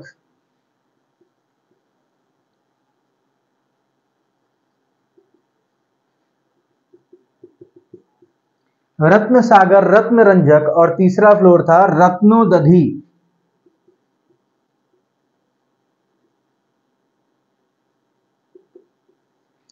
रत्न सागर, रत्न रंजक और रत्नोदधि, ये 3 तल थे, 3 फ्लोर थे उस लाइब्रेरी के। ठीक है, और ये इसके थोड़ा सा और चीजें देखते हैं नालंदा यूनिवर्सिटी के बारे में।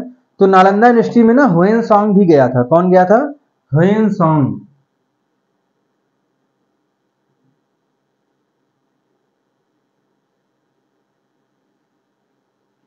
कौन गया था? ह्वेनसांग। इसको कहीं कहीं आपको ऐसे भी मिलता है,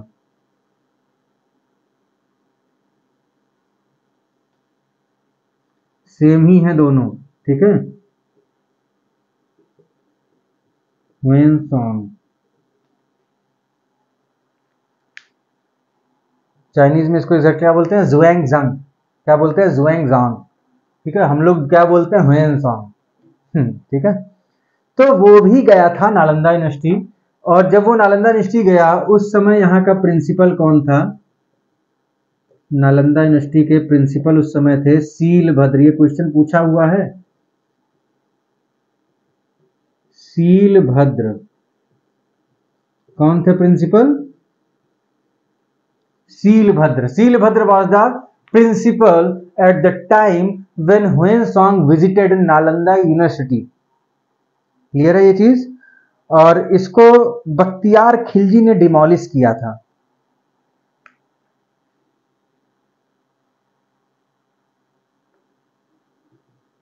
डिमोलिश, बख्तियार खिलजी।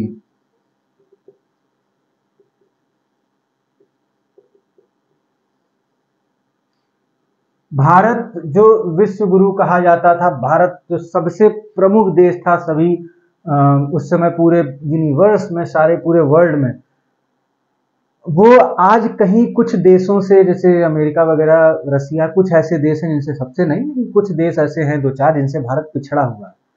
नहीं तो आज भारत अग्रणी होता। उसका सबसे बड़ा कारण क्या है? नालंदा यूनिवर्सिटी का डिमोलिश होना, नालंदा यूनिवर्सिटी को जलाया जाना। किसने जलाया था? तो वो जलाया था बख्तियार खिलजी ने। और ये कौन था? General of Mohammad Gauri.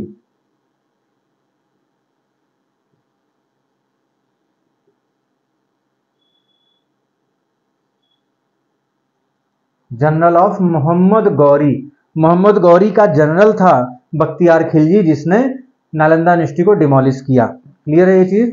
तो यहाँ पे आपका ये पूरा पॉइंट ये खत्म होगा। इसके बाद हम आगे बढ़ेंगे और इनके बारे में कुछ बहुत ज्यादा कुमार गुप्त के बारे में जानने की जरूरत नहीं है। इसके बाद हम आएंगे स्कंद गुप्त के बारे में। ठीक है, इसको नोट डाउन कर लीजिए तो हम आगे बढ़ते हैं, नहीं तो स्क्रीनशॉट लेना हो ले लीजिए।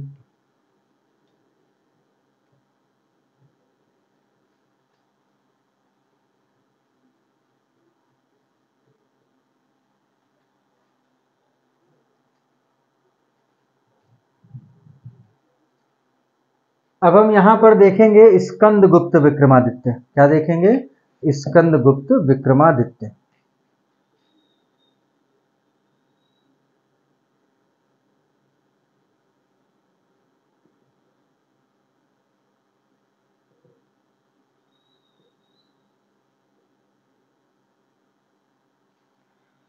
तो स्कंद गुप्त विक्रमादित्य जो हैं, इन्होंने रूल किया 455 सीई से 467 सीई तक।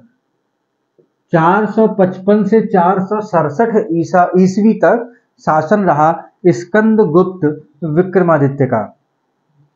इनके शासनकाल की जो घटनाएं हैं, जो इनके टाइम पीरियड के जो इंसिडेंट्स हैं, वो आपको देखने को मिलते हैं जूनागढ़ या गिरनार में या भीतरी पिलर एडिक्ट में। ठीक है, तो जो इनके टाइम के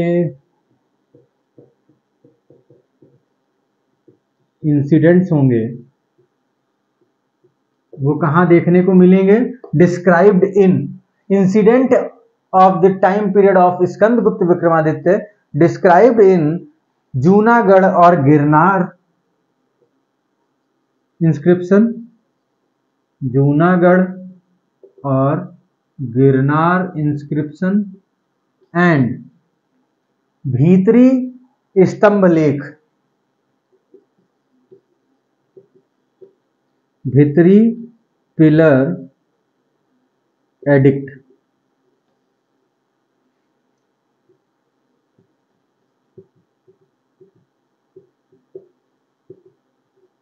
तो भीतरी स्तंभ लेख में और जूनागढ़ या गिरनार के अभिलेख में आपको देखने को मिलेगा स्कंद गुप्त विक्रमादित्य के टाइम पीरियड की जो भी घटनाएं हुई थी।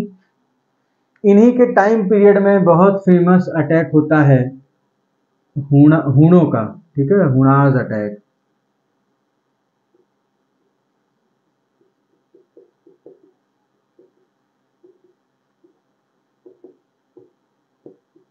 हूणों का आक्रमण जो है वो स्कंद गुप्त विक्रमादित्य के समय में ही होता है।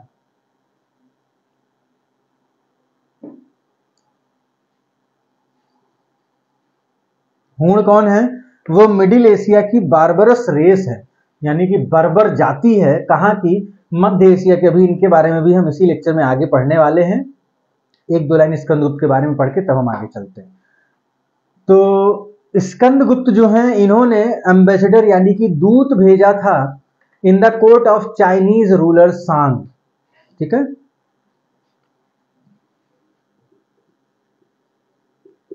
Sent ambassador in court of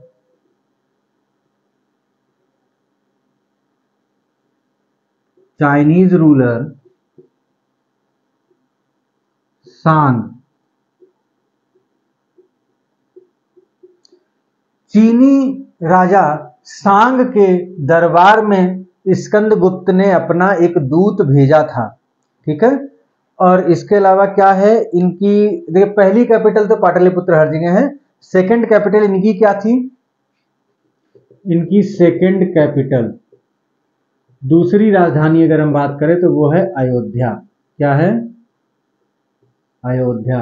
Skandagupta की सेकंड कैपिटल थी अयोध्या, और इन्होंने जो टाइटल लिया था, जिन्होंने उपाधि धारण की थी, वो थी शक्रादित्य। क्या थी?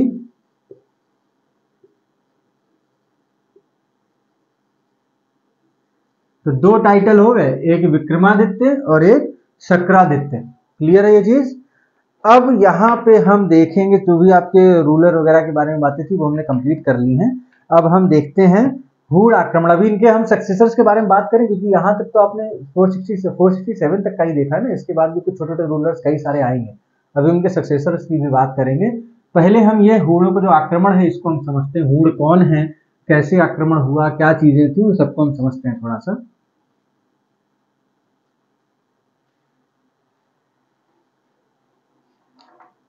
यहाँ पे क्या देखेंगे? हूणों का आक्रमण।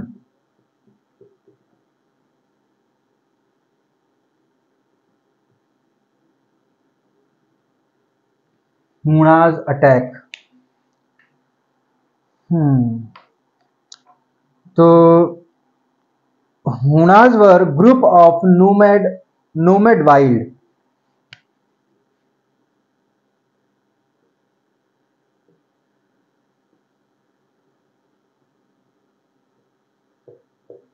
यानी कि खानाबदोश जंगली, खानाबदोश जंगली लोगों का समूह था हूण। ठीक है, हूण जो है वो समूह हुआ करता था, और ये मंगोल जाति थी। किस जाति के थे ये? Mongol race.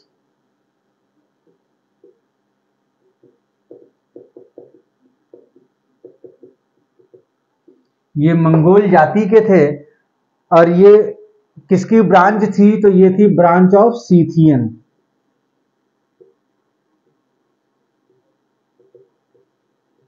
सीथियन की शाखा थी मंगोल जाति। जो सीथियंस थे उनकी शाखा थी सीथियन। आप इससे पहले देख चुके हैं, पढ़ चुके हैं, याद करिएगा, नहीं तो हमारे प्रीवियस लेक्चर्स में जाइएगा।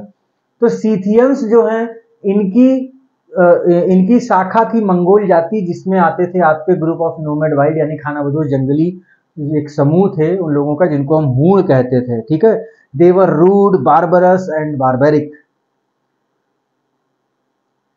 ये बैटल लवर थे, ये युद्ध प्रिय थे। जैसे कहते हैं ना कि शांति प्रिय थे, वैसे ये क्या थे? युद्ध प्रिय थे, यानी बैटल लवर थे। और ये अपनी लूटपाट जो था वो इनका प्रोफेशन था। ठीक है, लूटपाट करना इनका क्या था? प्रोफेशन था। क्लियर है? और ये पहले जो चीन है, चीन देश, पहले उसके पड़ोसी हुआ करते थे, फिर धीरे धीरे ये पश्चिम की तरफ बढ़े। ठीक है, पहले ये पड़ोसी हुआ करते थे चीन के। आइए समझते हैं। इन अर्ली डेज ये नेबर हैं। किसके? चाइना के। ठीक है, चाइना के क्या है? पड़ोसी।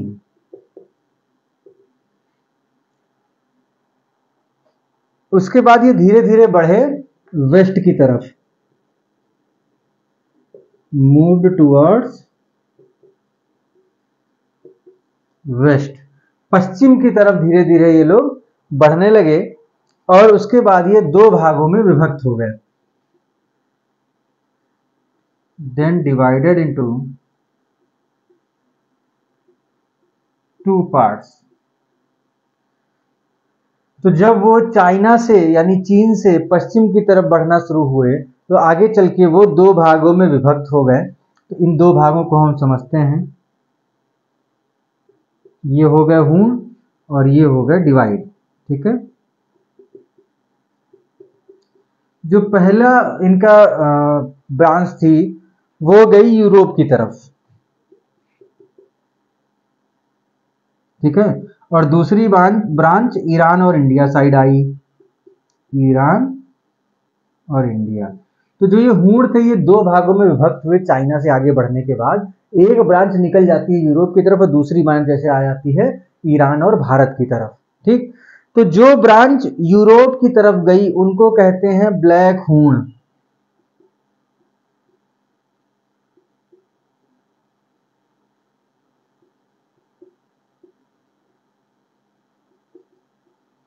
ब्लैक हूण किसको कहा गया? जो शाखा यूरोप की तरफ गई, ठीक है, जो यूरोप की तरफ गए उनको काले हूण कहा गया। और इनके जो लीडर थे उनका नाम अगर आप देखो तो वो है एटिला।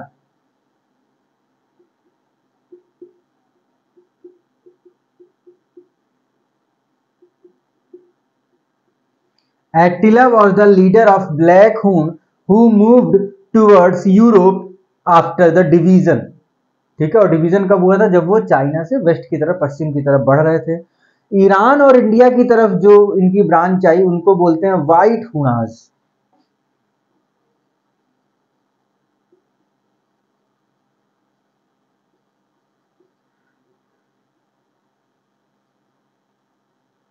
व्हाइट हुणा, सफेद हूण। और इनको हम एपेथलाइट्स भी कहते हैं। इनको हम एपेथलाइट्स,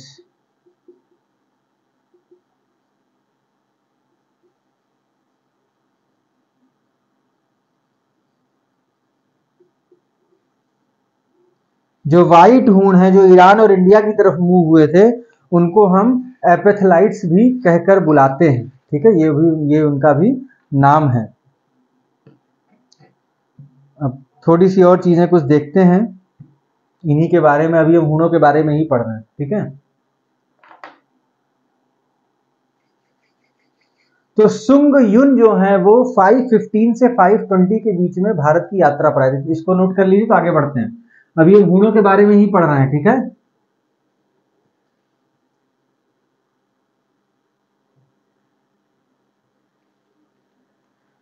तो सुंग युन ये हूण नहीं है, ठीक है, बस हम नाम बता रहे हैं। सुंग युन ये 515 से 520 तक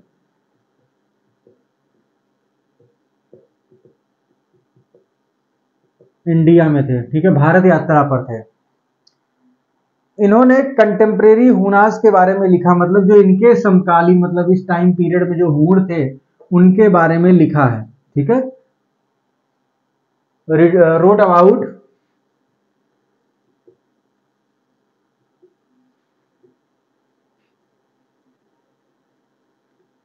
कंटेम्परेरी हुनास, हूणों के बारे में, जो समकालीन हूण थे उनके बारे में इन्होंने लिखा है। और बताया कि इनके वंश जो हैं, जो इनकी डायनेस्टी है, वो 2 जनरेशन से गांधार पर रूल कर रही है। इन्होंने क्या बताया कि जो हूण डायनेस्टी है, ये 2 जनरेशन से रूल कर रही है गांधार पे। क्लियर है ये चीज? क्या बताया सुंग युन ने? इसको नोट कर लीजिएगा। सुंग युन ने बताया कि जो हूण हैं इनकी 2 जनरेशन रूल कर रही है गांधार पे। यानी कि जैसे अब ये 515 520 पीरियड में थे, इन्होंने अपने कंटेम्प्रेरी बताया। तो इस समय इनकी, इसका कहने का था कि इस टाइम पीरियड में गांधार पे जो सेकेंड जनरेशन, मतलब उससे पहले वाली जनरेशन रूल कर चुकी थी और उसकी सेकेंड जनरेशन जो थी वो रूल कर रही थी, ये बताया सुंग युन ने, ठीक है। And according to Sung Yun, the first ruler of Hunas who established sovereign rule was Tigin। अब इन्होंने क्या बताया कि फर्स्ट हूण ruler who established sovereign rule, जिसने संप्रभु राज्य की स्थापना की।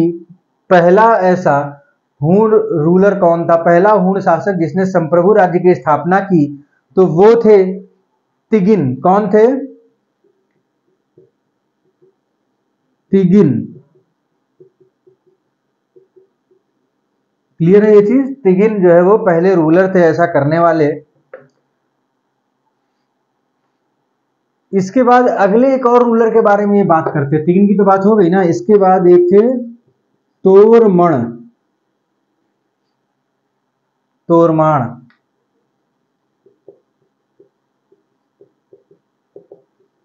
ये भी हूण रूलर थे, हूण शासक थे तोरमण। क्या इंपॉर्टेंस है इनकी, क्यों हम यहाँ पे इनको ब्रीफिंग दे रहे हैं इनकी? Because he was the first Huna ruler who did victory campaign till central parts of India. First Huna ruler who did victory campaign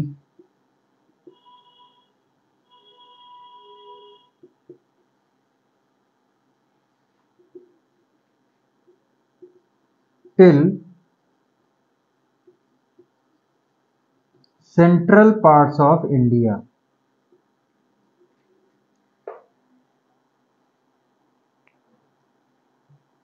तोरमण जो है वो पहले हूण शासक थे जिन्होंने मध्यवर्ती भारत तक, जो मध्यवर्ती भारत का क्षेत्र है वहां तक अपने विजय अभियान चलाए थे। ठीक है, फिर इसका बेटा था तोरमण का मिहिर कुल।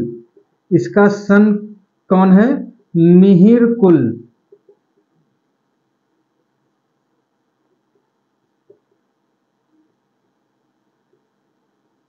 Mihir Kul was the son of Toramana.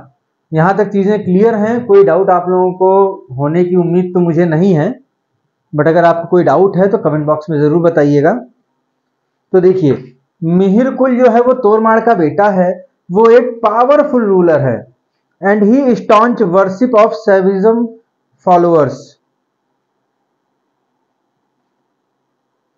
He staunch worshipper, sorry, Mihir Kul was staunch worshipper of Shaivism.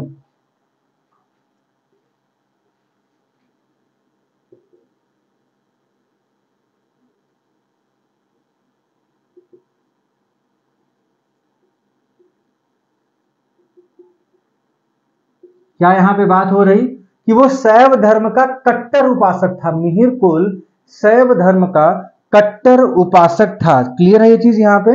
Mihir Kul was the staunch worshipper of Shaivism and he became a staunch opponent of Buddhism. वो बौद्ध धर्म का कट्टर विरोधी, स्टार्टिंग में नहीं था, आगे चल के हो जाता है, तो वो बौद्ध धर्म का कट्टर विरोधी बन गया और वो शैव धर्म का कट्टर उपासक भी था। ठीक है, and Mihir Kul was defeated by, ये आपको याद रखना जरूरी है, Mihir Kul was defeated by, दो लोग हैं जिन्होंने मिहिर कुल को हराया था। एक आपके हैं यशोवर्मन, रूलर ऑफ मालवा।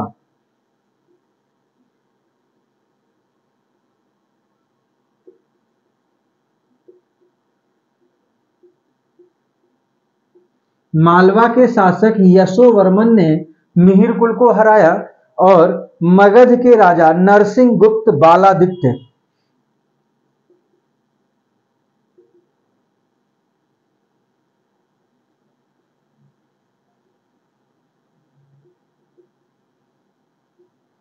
नरसिंह गुप्त बालादित्य रूलर ऑफ मगध या मगध नरेश।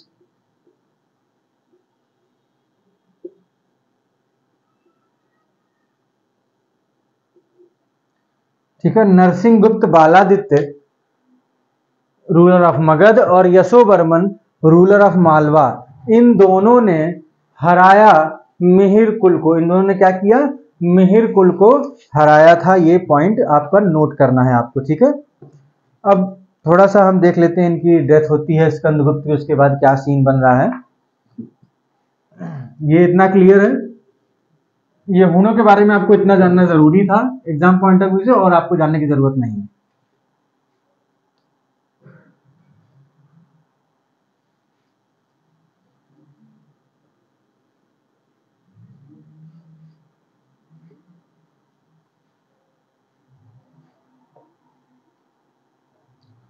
स्कंदगुप्त की डेथ के बाद में डिक्लाइन जो प्रोसेस होता है ना, वो शुरू हो गया गुप्ता पीरियड का। ठीक है, पतन की प्रक्रिया शुरू हो गई। फिर इनके कुछ सक्सेसर है, उनको हम देख लेते हैं। अब इनकी डेथ हो गई है स्कंदगुप्त विक्रमादित्य की, अब इनके हम देखेंगे सक्सेसर, यानी कि उत्तराधिकारी।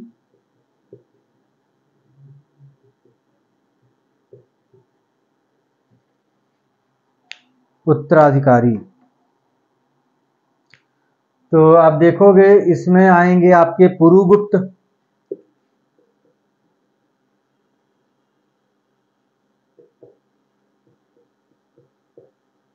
ठीक है।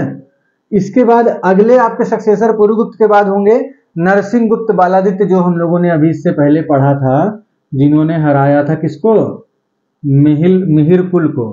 नरसिंह गुप्त बालादित्य, नरसिंह गुप्त बालादित्य। और इसके बाद आप देखोगे कुमार गुप्त सेकंड,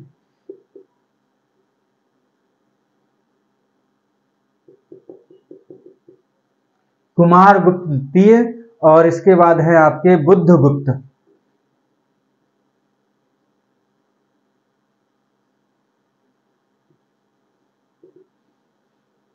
इसके बाद कौन है, बुद्ध गुप्त। जो ये आपके कुमार गुप्त सेकंड हैं, इन्हीं के टाइम पीरियड में सारनाथ इंस्क्रिप्शन जो है वो, यानी सारनाथ अभिलेख कुमार गुप्त सेकंड के समय पर लिखा गया था। सारनाथ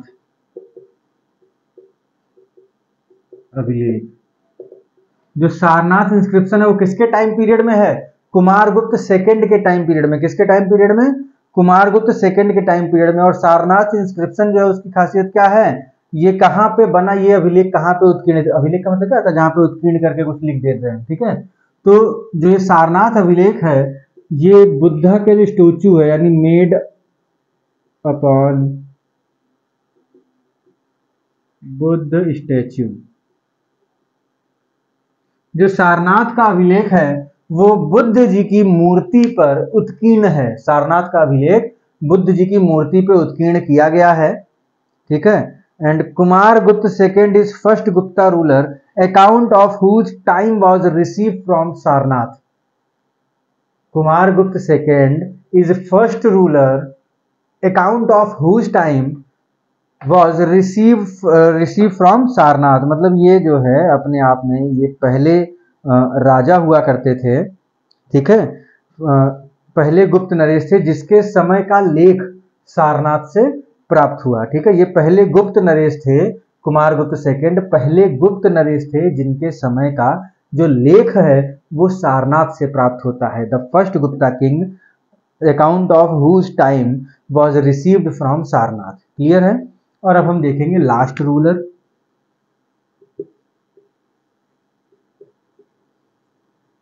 तो लास्ट रूलर जो है वो थे आपके गुप्ता पीरियड के विष्णुगुप्त। कौन थे, विष्णुगुप्त।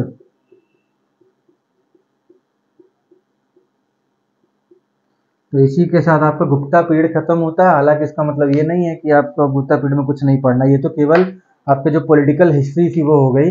अभी इसका हम थोड़ा सा आपको कल के क्लास में हम बताएंगे कि इसका लिटरेचर और इसके जो सोर्सेज हैं, जैसे कालिदास ने कई सारे ग्रंथ लिखे या और भी सारी चीज़ें हैं, अभिलेख कौन कौन से हैं, इंस्क्रिप्शन वगैरह है, पिलर एडिक्ट है, बहुत सारी चीज़ें हैं गुप्ता पीरियड के बारे में भी बताने को, जिसके लिए हम आपको एक लेक्चर और लेंगे। तो ये आपका फर्स्ट पार्ट है गुप्ता पीरियड का, जहाँ पे सभी राजाओं के बारे में हमने ब्रीफली आपको एक्सप्लेन कर दिया। तो सेकंड पार्ट में हम आपको बता देंगे पूरा इसका और भी जो बैकग्राउंड है और भी जो इसकी चीज़ें हैं, ठीक। तो 2 लेक्चर में आपका ये कंप्लीट होगा। बाकी अगर यहाँ तक आप रुके हुए हैं दैट मीन्स आपको चीज़ें समझ में आई हैं, पसंद भी आई हैं, तो वीडियो को लाइक ज़रूर कर दीजिएगा। और अगर नए हैं तो सब्सक्राइब भी कर दीजिए चैनल को। देखिए ये लेक्चर्स हैं, कभी रेगुलर हो जाते हैं, कभी गैप हो जाता है, वो चीज़ें हमको पता है थोड़ी सी आप लोगों को हॉन्ट करती हैं कि अगर आप मुझे फॉलो कर रहे हो और बीच में गैप हो जाए तो आपको दिक्कत हो रही है, बट कुछ ना कुछ इश्यूज लगे रहते हैं। खैर मैं उसकी बात यहाँ पे नहीं करूँगा। आप लोग प्लीज़ चैनल को सब्सक्राइब करिए और बेल आइकन दबा दीजिए, जैसे ही लेक्चर अपलोड होगा आपको मिल जाएगा, ठीक है। और ये अभी आरो तक हम इसको थोड़ा स्पीड अप करेंगे, फिर वापस से हम अपने उस लाइन में आएंगे जहाँ हम पॉलिटी मेड ईजी और मॉडर्न हिस्ट्री की सीरीज लेके चल रहे थे, जिसमें हम ब्रीफ में एक्सप्लेन कर रहे थे, एकदम डीपली एक्सप्लेन कर रहे थे, जो कि आपके आईएएस और पीसीएस एग्जाम्स में बहुत ज़्यादा इंपॉर्टेंट है, ठीक है। तो वो सीरीज दोबारा से चलेगी, लेकिन अभी 1-2 महीना हमारा फोकस है कि आरो वालों की कुछ हेल्प हो जाए, ठीक है। तो चलिए ठीक है, मिलते हैं आपसे नेक्स्ट लेक्चर में। Till then have a nice day, bye bye.